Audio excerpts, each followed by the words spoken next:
তেল আছে, মজুদ উপচে পড়ছে, কিন্তু পাম্পে গেলে বলা হচ্ছে তেল নেই। দেশের ভেতরে তেলের ট্যাঙ্কারগুলো কানায় কানায় পূর্ণ, অথচ আপনার আমার মোটরসাইকেলের ট্যাঙ্ক পুরোই খালি। মাসের শুরুতে সরকারের আমলারা গলা ফাটিয়ে প্রতিশ্রুতি দিলেন এপ্রিল মাসে পেট্রোল, অকটেন বা ডিজেলের দাম 1 পয়সাও বাড়বে না। সাধারণ মানুষও একটু স্বস্তির নিঃশ্বাস ফেলেছিল। কিন্তু গত 18 এপ্রিল রাতের আধারে কি এমন ঘটল? 1 লাফে লিটার প্রতি 15 থেকে 20 টাকা দাম বাড়িয়ে দেওয়া হলো। দর্শক, আপনারা কি বুঝতে পারছেন এখানে কি ভয়ঙ্কর এক নাটক মঞ্চস্থ হচ্ছে?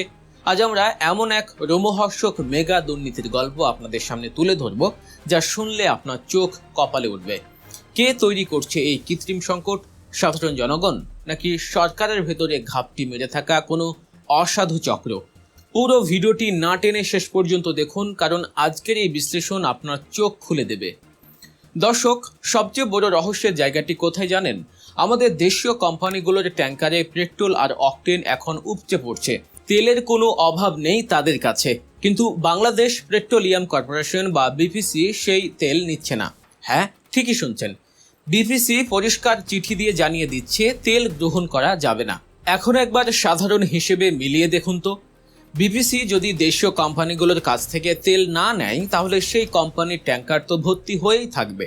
ট্যাঙ্কার ভর্তি থাকলে তারা নতুন করে আর তেল উৎপাদন করতে পারবে না। অন্যদিকে বিপিসি যদি তেল না নেয়, তাহলে তারা পাম্পগুলোকে তেল সরবরাহ করবে কিভাবে? আর পাম্পগুলো তেল না পেলে সাধারণ মানুষ ঘন্টার পর ঘন্টা লাইনে দাঁড়িয়েও তো 1 ফোঁটা তেল পাবে না। ঠিক এই ঘটনাটা এখন ঘটছে। তাহলে সংকটটা কি বিশ্ববাজারে, নাকি আমাদের দেশের ভেতরেই তৈরি করা এক গভীর ষড়যন্ত্র? দেশীয় কোম্পানিগুলো যখন তাদের উপচে পড়া তেলের ট্যাঙ্কার নিয়ে বিপাকে, উৎপাদন কার্যক্রম যখন হুমকির মুখে, তখন দেশের বিভিন্ন পাম্পে 1 থেকে 2 কিলোমিটার লম্বা লাইন। রোদের মধ্যে পুড়ে ঘন্টার পর ঘন্টা দাঁড়িয়ে থেকে মানুষ চরম ভোগান্তির শিকার হচ্ছে।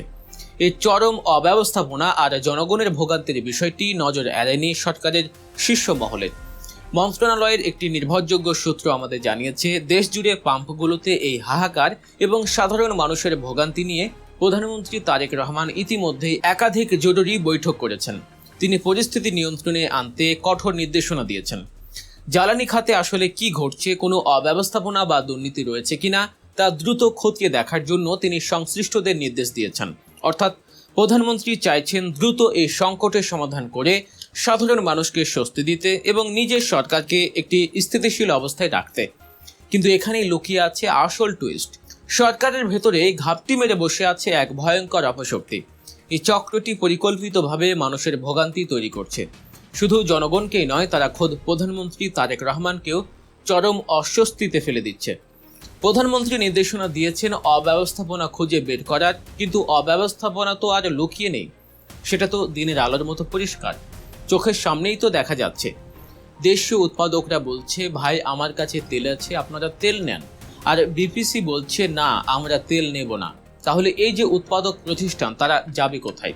তাদের উৎপাদন বন্ধ হয়ে যাচ্ছে, অথচ বাজারে তেলের হাহাকার। এই অদ্ভুত সমীকরণ কি কোনো স্বাভাবিক ঘটনা হতে পারে? আপনাদের কি মনে হয়?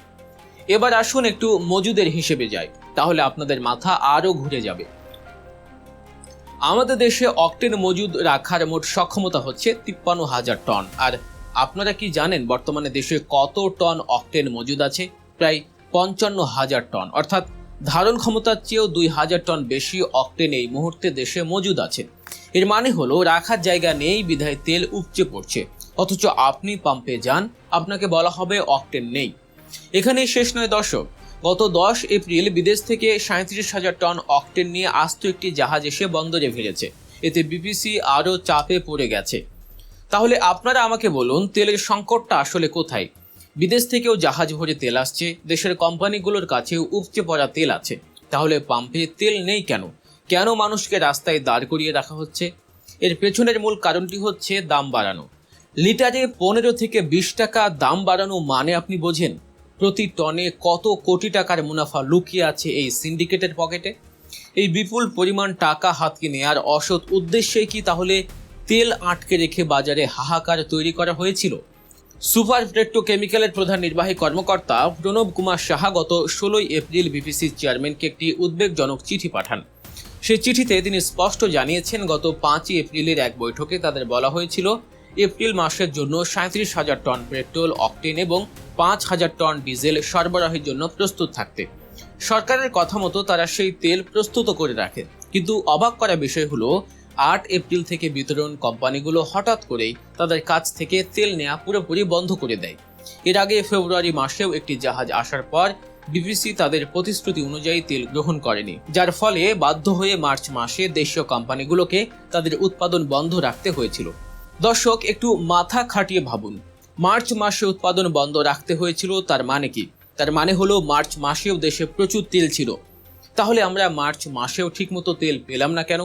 এপ্রিল মাসেও ট্যাঙ্কার কানায় কানায় পূর্ণ, তবুও আমরা তেল পাচ্ছি না কেন? বর্তমানে দেশে পদ্মা, মেঘনা ও যমুনা এই 3টি বিতরণ কোম্পানি দৈনিক গড়ে 12,777 টন ডিজেল, 1,496 টন পেট্রোল এবং 1,193 টন অকটেন সরবরাহ করে। কিন্তু আন্তর্জাতিক দোহাই দিয়ে মধ্যপ্রাচ্যে যুদ্ধ শুরুর অজুহাত দেখিয়ে গত 8 মার্চ থেকে সরকার হঠাৎ করেই তেল সরবরাহে রেশনিং চালু করে দেয়। অর্থাৎ বাজারে এই কৃত্রিম সংকট কিন্তু সরকারিভাবেই প্রথম তৈরি করা হয়েছে।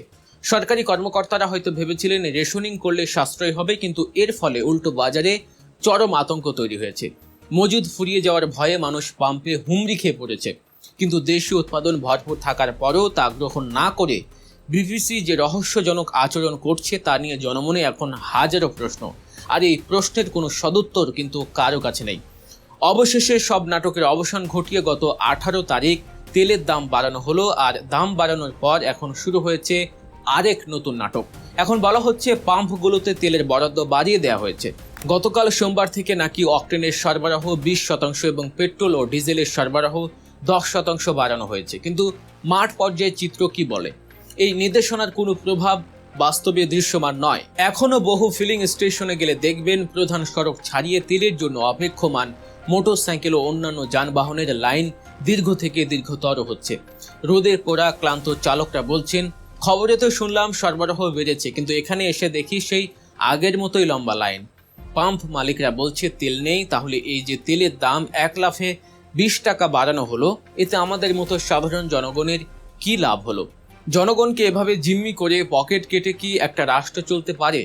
মন্ত্রীরা বড় বড় কথা বলে দাবি করছেন যে বিশ্বের অন্যান্য দেশের চেয়ে বাংলাদেশের তেলের দাম নাকি কম বাড়ানো হয়েছে। খুব ভালো কথা, কিন্তু তেলের তো কোনো সংকট আমরা দেখছি না। আপনাদের সরকারি হিসেবেই তেল মজুদ আছে। মন্ত্রীরাও টিভিতে গলা ফাটিয়ে বলছেন তেলের কোনো অভাব নেই। তাহলে পাম্পগুলোতে এই হাহাকার কেন? আপনারা আগে এই পাম্পগুলোতে শৃঙ্খলা ফেরান, দেশীয় কোম্পানিগুলোর কাছ থেকে তেল নিয়ে সরবরাহ স্বাভাবিক করুন, তাহলেই তো সব সমস্যার সমাধান হয়ে যায়। পুরো বিষয়টি এখন এক জগা খিচুড়ি অবস্থায় পরিণত হয়েছে। কেউ সঠিক করে কিছু বলতে পারছে না, সবাই অন্ধের মতো হাত রাখছে। আসল সত্যটা কি সেটা হয়তো একমাত্র উপরওয়ালাই ভালো জানেন। তবে এটা পরিষ্কার যে এই কৃত্রিম সংকট তৈরি করে কোনো এক অদৃশ্য গোষ্ঠী কোটি কোটি টাকা লুটে নিচ্ছে, আর দিন শেষে বলির পাঁঠা হচ্ছে সেই সাধারণ জনগণ। দর্শক, এই পুরো পরিস্থিতি নিয়ে আপনার কি মতামত? এই কৃত্রিম সংকটের জন্য আসলে কারা দায়ী বলে আপনি মনে করেন? আপনার মূল্যবান মতামত অবশ্যই কমেন্ট করে আমাদের জানাবেন। দেশের অর্থনীতি, রাজনীতি ও সাধারণ মানুষের অধিকার নিয়ে এমন সব সাহসী ও বিশ্লেষণধর্মী ভিডিও নিয়মিত দেখতে এখনই গল্প নিউজ চ্যানেলটি সাবস্ক্রাইব করুন এবং পাশের বেল আইকনটি বাজিয়ে দিন। সত্যের পথে, খবরের গভীরে আমরা আছি সব সময় আপনাদের সাথে।